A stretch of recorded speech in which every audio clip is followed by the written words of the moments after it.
হাসেন বাপেরা, নওজোয়ান তরুণেরা, ফুরফুরা শরীফে মুসাদ্দেদুজ্জামান, কুতুবুল আলম আমিরুশ শরিয়াত দাদা হুজুর রহমাতুল্লাহ আলাইহি, তিনার এত সম্মান কেন বাবা?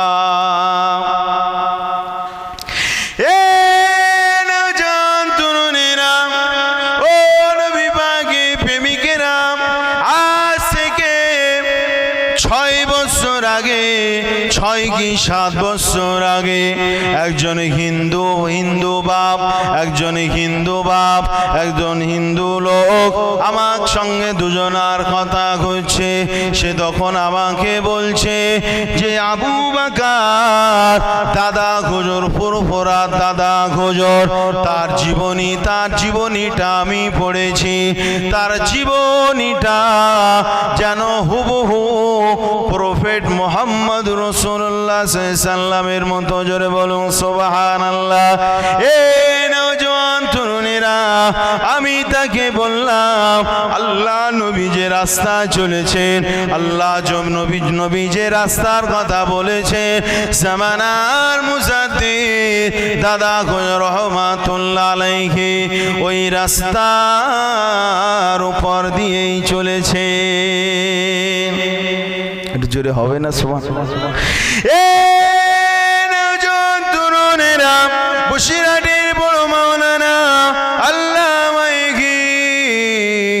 হযরত রুহুল আমিন সাহেব রহমাতুল্লাহ আলাইহি, আল্লাহ পাক এতটা সম্মান মাকাম কেন দিয়েছে বাবা? তিনার ভিতরে আমার নবীর প্রেম মহব্বত ভালোবাসা আছে বাবা। এই নওজোয়ান তরুণেরা, আজ আপনাদের গ্রামে বলে যায়, আপনাদের গ্রামে এমন অনেক মানুষ রয়েছে বাবা, ময়দানে মাশারের দিনে যখন উঠবে বাবা, তারা একটা একটা বড় বড় আল্লাহর ওলি হয়ে উঠবে। পাহাড়ের দিকে উঠছে বাবা, আবার তিনি নজর রেখেছেন মক্কার বেঈমান কাফেরেরা, তারা ছুটে তারা আসে। আল্লাহ নবীকে ওই জায়গায় রেখে আবার ওই সাহাবীকে করলে তলোয়ার নিয়ে বেঈমানদের দিকে চলে গেলেন। এই যুবকেরা ওই সাহাবীকে মারার জন্য কাফেরেরা কি করলো, একের পর এক তীর দিয়ে তারা ওই সাহাবীর শরীরটাকে তারা ঝাঁঝরা করে দিচ্ছিল বাবা। শরীরে একটা তীর ঢুকে গিয়েছে, শরীরে দুটো তীর ঢুকে গিয়েছে। একবারও তিনি দুর্বল অনুভব করলেন না, কারণ দয়ার নবীর জান আমার জানের থেকে বেশি দামি। কারণ আমার নবী পাকে কদমে আমার জান কুরবান করে দিয়েছি। আল্লাহ নবীর হাদিসের কথা তখন মনে পড়ে গেল, কারণ আল্লাহ নবী জানালেন, এই দুনিয়ার মানুষেরা, তোমরা যারা তোমাদের পরিবার আত্মীয় স্বজন থেকে আমি নবী আমাকে বেশি ভালোবাসবে, তোমরা কামেল মুমিন হয়ে যাবে। জোরে বলুন সুবহানাল্লাহ।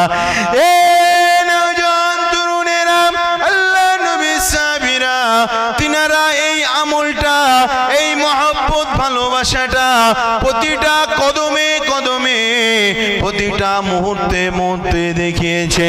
হযরতে আবু তালহা হুজুর আল্লাহ নবীকে নিয়ে ওঠে, তিনি কাফেরদের দিকে তেড়ে যায় বাবা, আর ওই তীরগুলো শরীরে ঢুকতে লাগে। একটা, দুটো, তিনটে, চারটে, পাঁচটা, ছটা, 10টা, 20টা। তারপরে তিনি ওই জমিনে পড়ে যান না। ওই সাহাবী কি করে, আবার ছুটে সে মায়ার নবী, দয়ার নবী, নূর নবী চেহারা পানের দিকে তাকায়, নুরানি চেহারার দিকে তাকায়। হাসিন সুরা চেহারা, আল্লাহ যার সৌন্দর্য সব থেকে শ্রেষ্ঠ করেছে বাবা। ওই হাসিন চেহারার দিকে তাকায়, ওই রক্ত মাখা চেহারার দিকে তাকায়, আর সাহাবী কোলে করে নিয়ে ওহদ পাহাড়ের দিকে উঠতে লাগে বাবা। এই নওজোয়ান তরুণেরা, আল্লাহ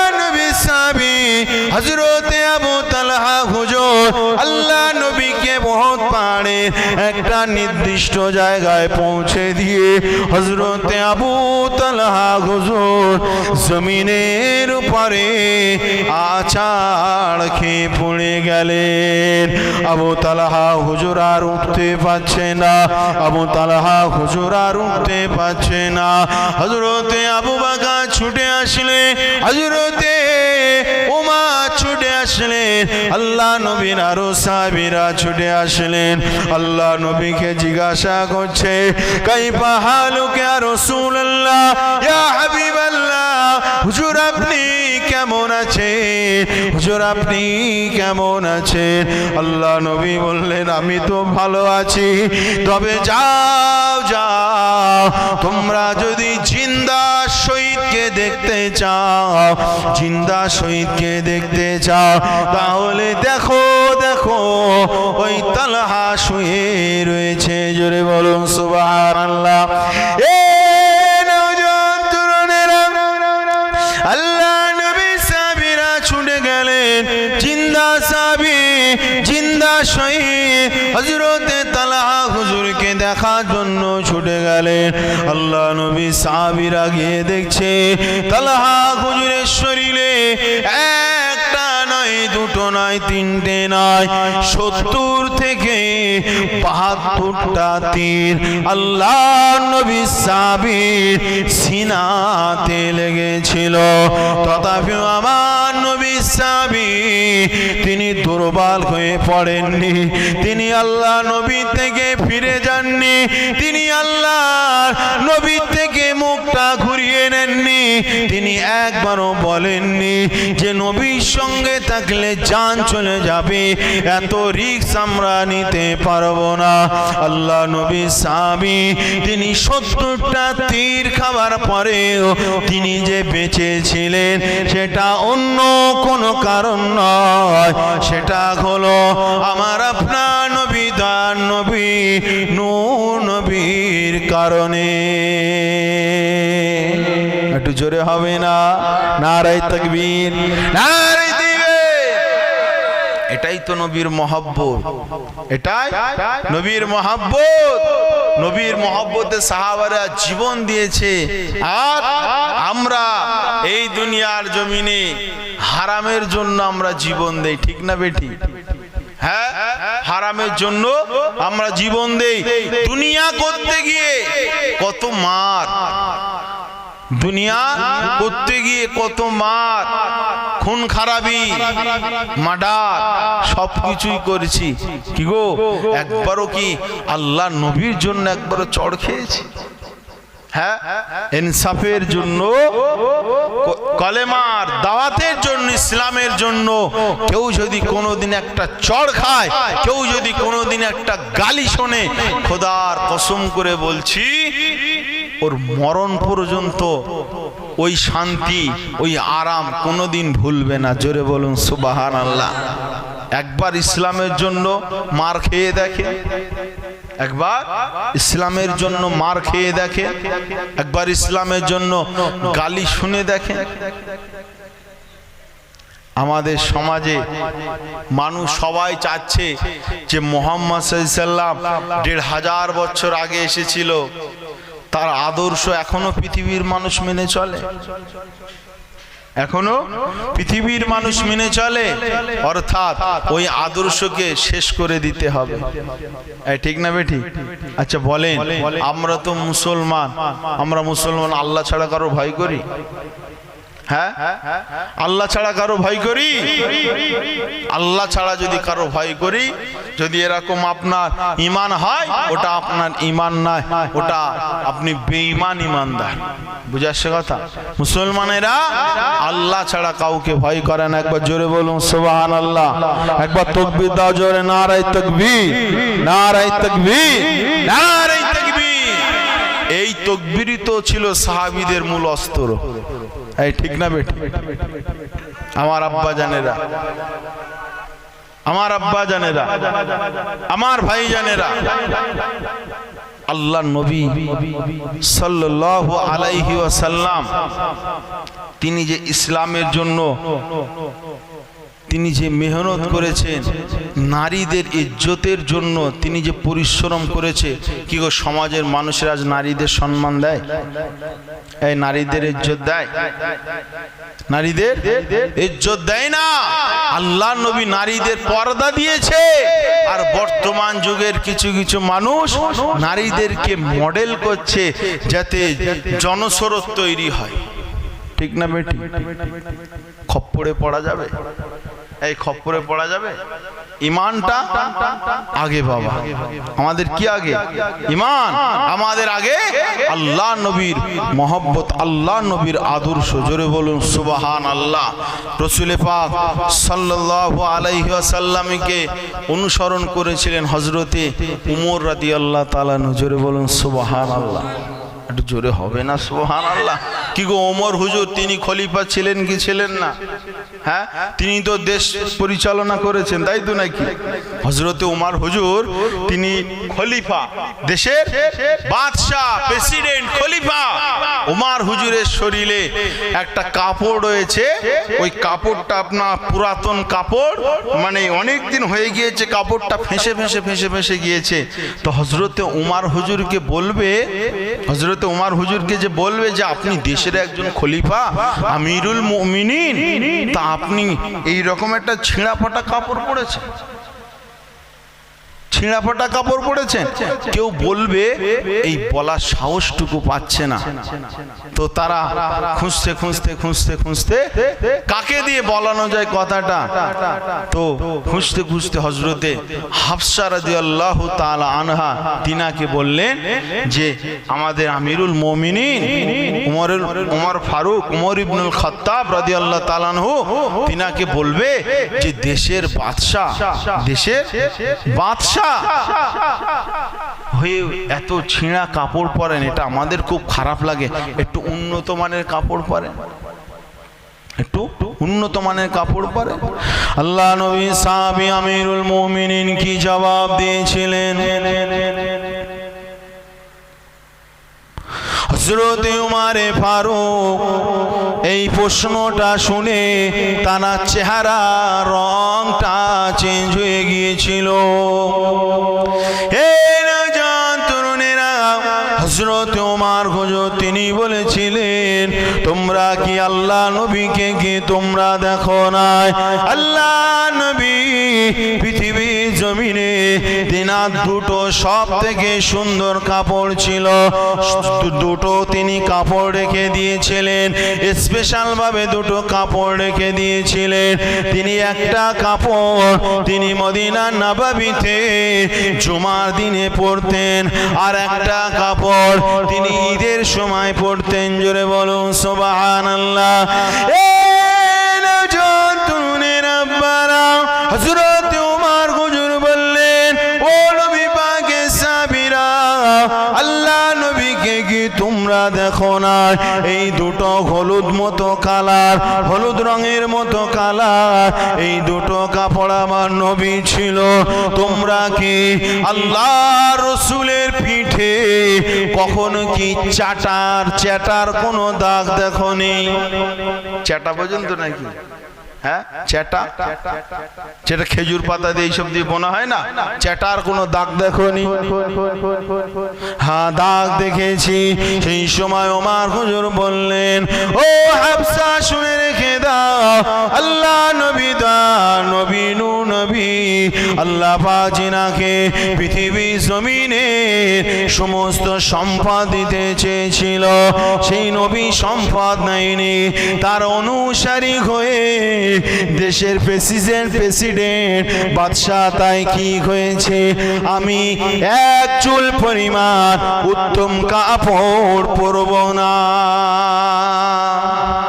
এর জোরে হবে না সুবহানাল্লাহ? এটা কি? এটা নবীর মহব্বত, এটা নবীর আদর্শ, ভালোবাসা। জোরে বলুন সুবহানাল্লাহ।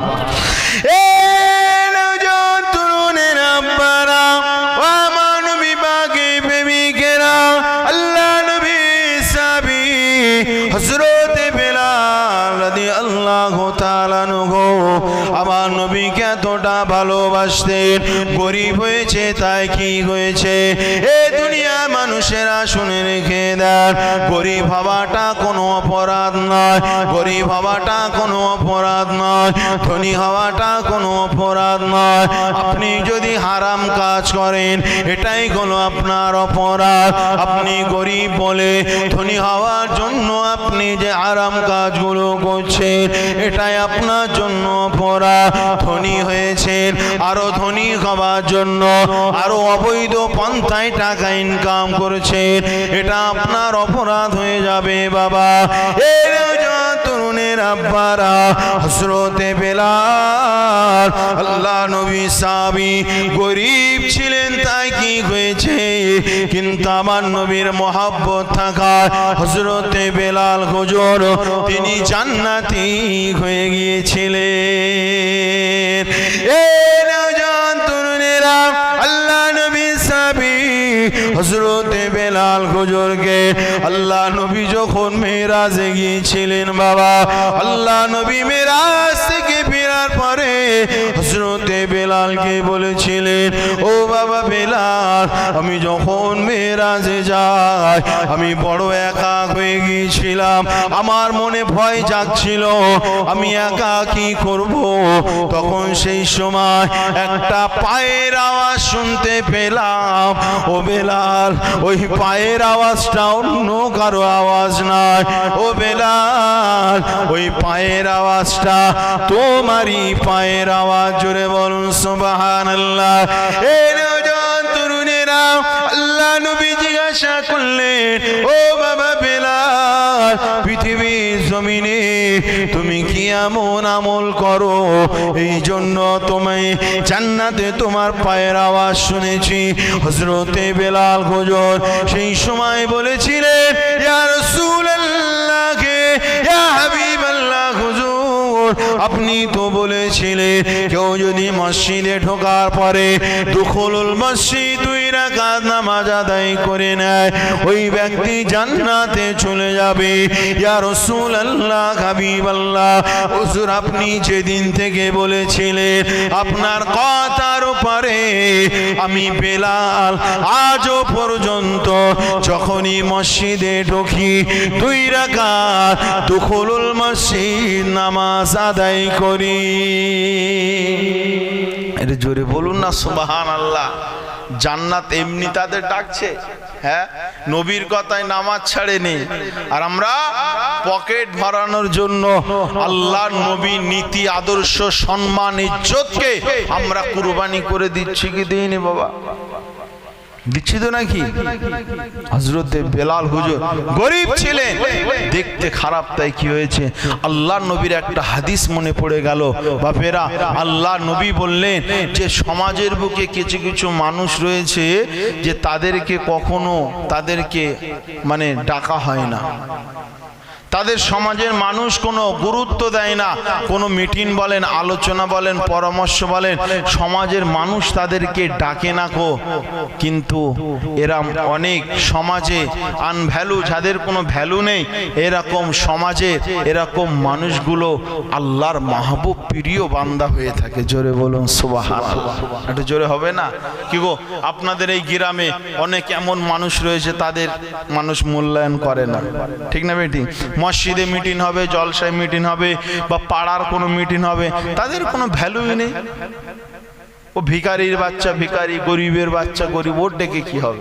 কিন্তু দেখা যাচ্ছে তারাই আল্লাহর অনেক পেয়ারা বান্দা। জোরে বলুন সুবহানাল্লাহ।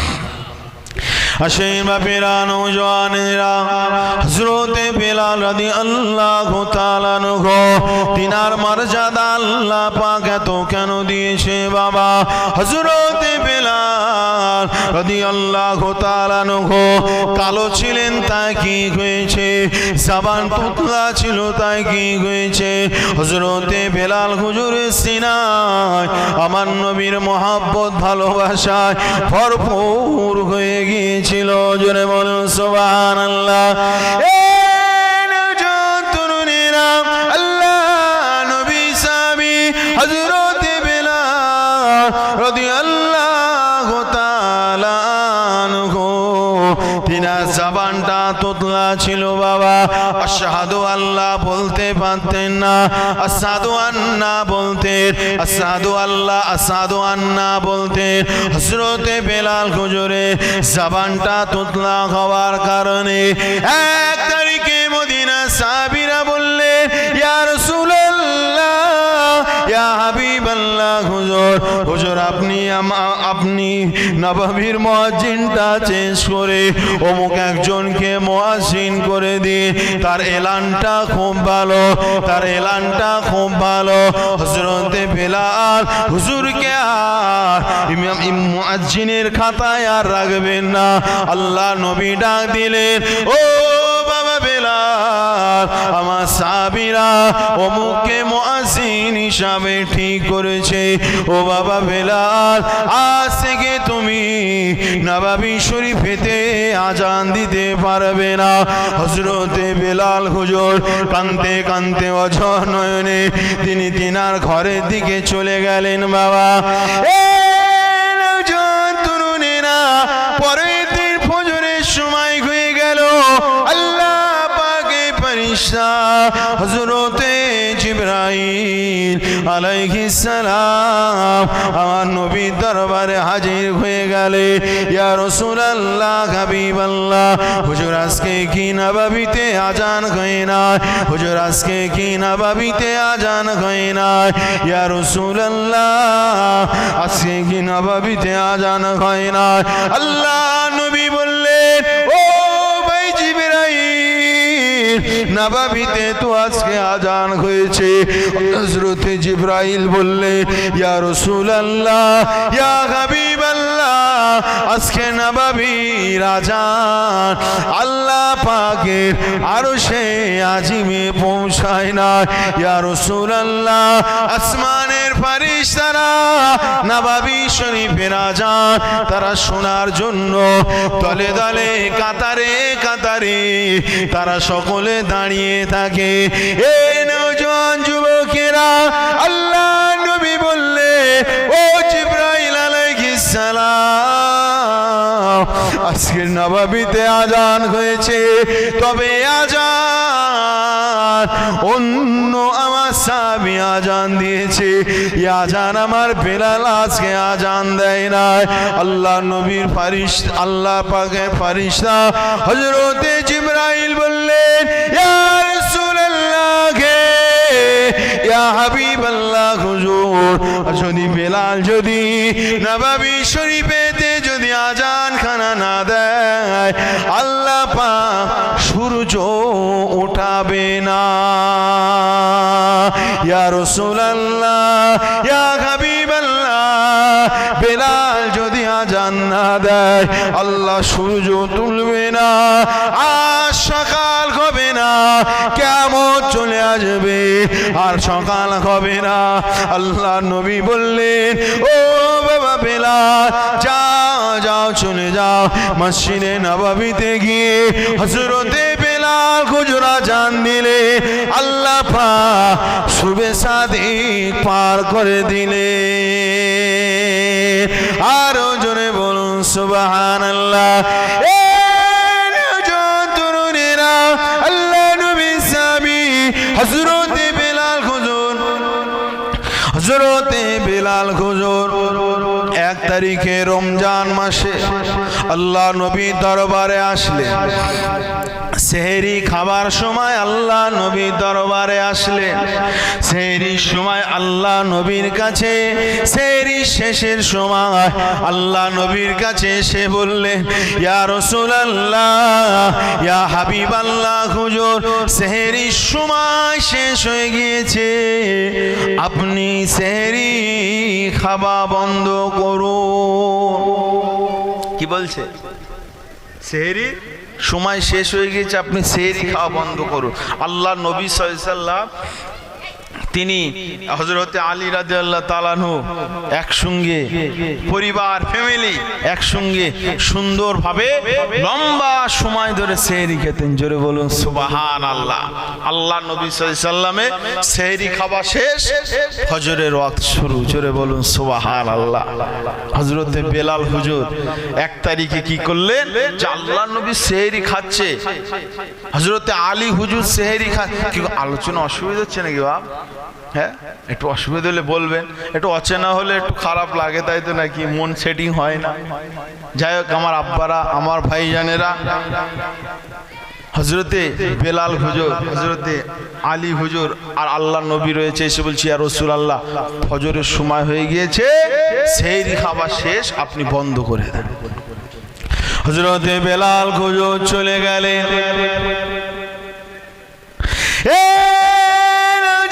তরুণেরা, হযরতে বেলাল হুজুর নববী শরীফে চলে গেলেন। কিছুক্ষণ পরে আবার আল্লাহ নবীকে দেখতে আসলেন। আল্লাহ নবীকে এসে দেখে আবারও আল্লাহ নবী সেহরি খাচ্ছেন, সেহরি খাওয়া বন্ধ করে না। হযরতে বেলাল হুজুর দ্বিতীয়বারের মতো বলে গেলেন।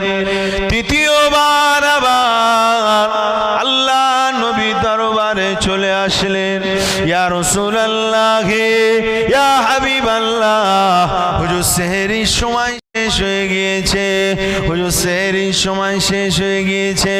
হযরতে বেলাল হুজুর বলে চলে গেলেন। তারপরে আল্লাহ নবী আবার তিনি সেহরি খাচ্ছেন। তরুণেরা, হযরতে বেলাল হুজুর চতুর্থবার এসে বলছে, ইয়া রাসূলুল্লাহ, ইয়া হাবিবাল্লাহ, আল্লাহর কসম করে বলছি সেহরির সময় শেষ হয়ে গিয়েছে, আমি এক্ষুনি ফজরের আযান দিয়ে দেব। হযরতে বেলাল হুজুর যখন আল্লাহর কসম করে চলে গেলেন, সেহরির সময় শেষ হয়ে গিয়েছে, আমি আযান খানা দিয়ে দেব। হযরতে বেলাল হুজুর বলে যখন চলে গেলেন, আল্লাহ নবী সেহরি খাওয়া বন্ধ করে দিলেন। জোরে বলুন সুবহানাল্লাহ।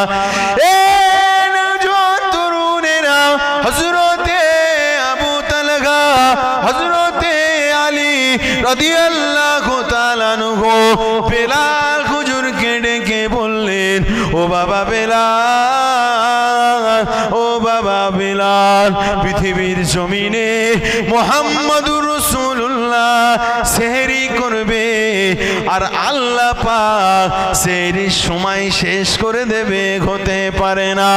যতক্ষণ আমার নবী সেহরি খেতে থাকবে, আল্লাহ সেহরির সময় আরো বাড়াতে থাকবে। জোরে বলুন না সুবহানাল্লাহ। কি গো, এই মর্যাদা পৃথিবীর জমিনে তার কারুর আছে? হ্যাঁ, আমাদের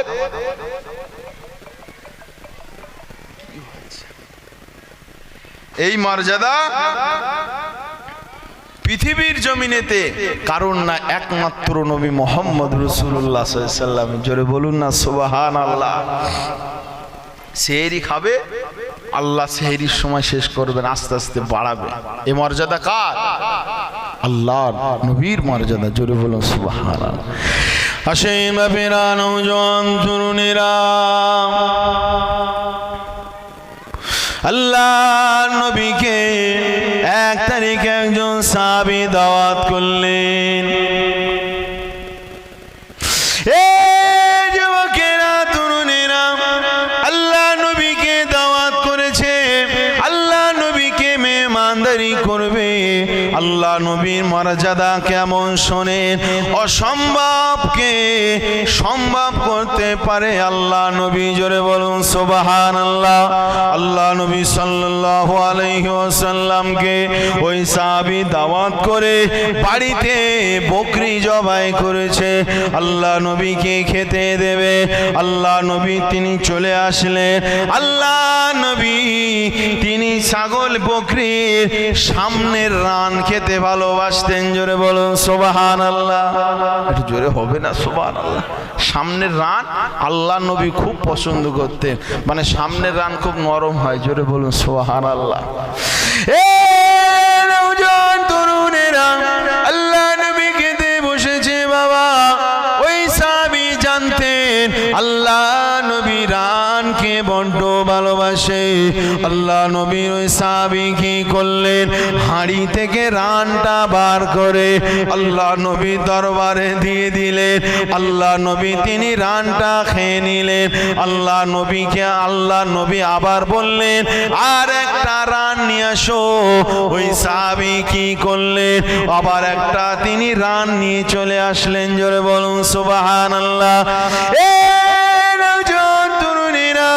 আল্লাহ নবী সাহাবী তিনি দুটো রান নিয়ে চলে এসে আল্লাহ নবী আবার বললেন ও আমার সাহাবী আর একটা রান নিয়ে চলে আসো।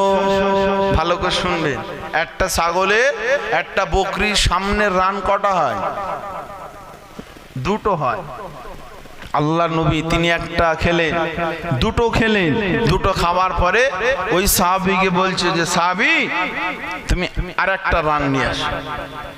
তখন ওই সাহাবী চিন্তায় পড়ে গিয়েছে, সাহাবী সেই সময় বলতে লেগেছে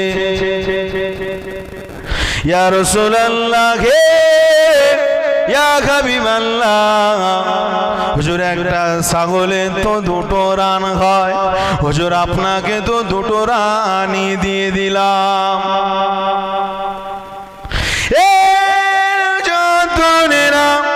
আল্লাহ নবী সেই সময় ওই সাহাবীকে বললেন ও বাবা সাহাবী, আমি নবী মুহাম্মদ রাসূলুল্লাহ একটা নয়, দুটো নয়, তিনটে নয়, চারটে নয়, আমি যদি 100 বার বলতাম আর 100 বার যদি বিসমিল্লাহির রহমানির রহিম বলে তোমার হাঁড়িতে যদি হাতটা ঢুকিয়ে দিতে 100 রান বাহির হয়ে আসতো।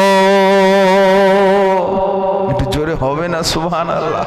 100 রান বাইর হয়ে আসতো। কি গো, এটা তো আল্লাহর নবীর মুজিজা, জোরে বলুন না সুবহানাল্লাহ। আল্লাহ নবী সাল্লাল্লাহু আলাইহি ওয়াসাল্লামের মর্যাদা আমার আল্লাহ পাক এত বাড়িয়ে দিয়েছে। এই যুবকেরা, তরুণেরা, যে কথাটা আলোচনা করছিলাম, হযরতে বেলাল হুজুর আমার নবী পাককে এতটা ভালোবাসে।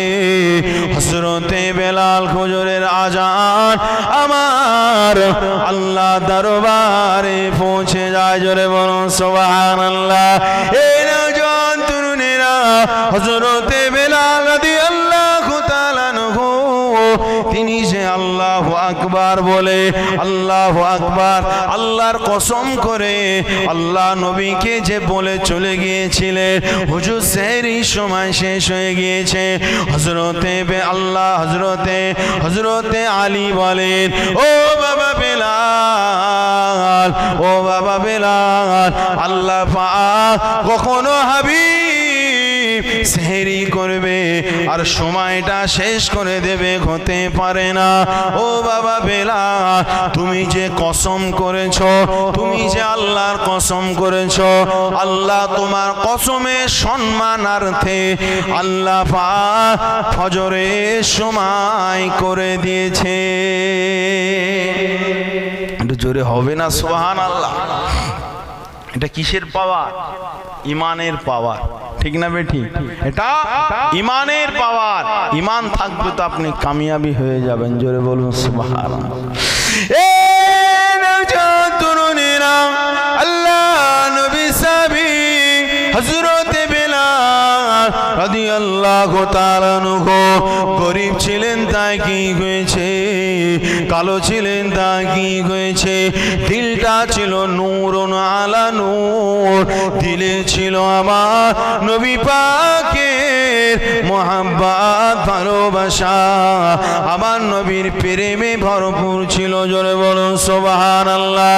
এই নওজোয়ান তরুণেরা, হযরতে আবু হুরায়রা রাদিয়াল্লাহু তাআলা আনহু, আপনারা নাম শুনেছেন, হাদিস শাস্ত্রে সব থেকে বেশি হাদিস বর্ণনা করেছে হযরতে আবু হুরায়রা রাদিয়াল্লাহু তাআলা আনহু। কেন তিনি এত পরিমাণ হাদিস বর্ণনা করলেন? অন্যান্য সাহাবীরা নিজের কাজ মেটানোর জন্য যে যার মতো চলে যেতেন, কিন্তু আবু হুরায়রা সর্বদা আমার নবী পাকের সঙ্গে থাকতেন।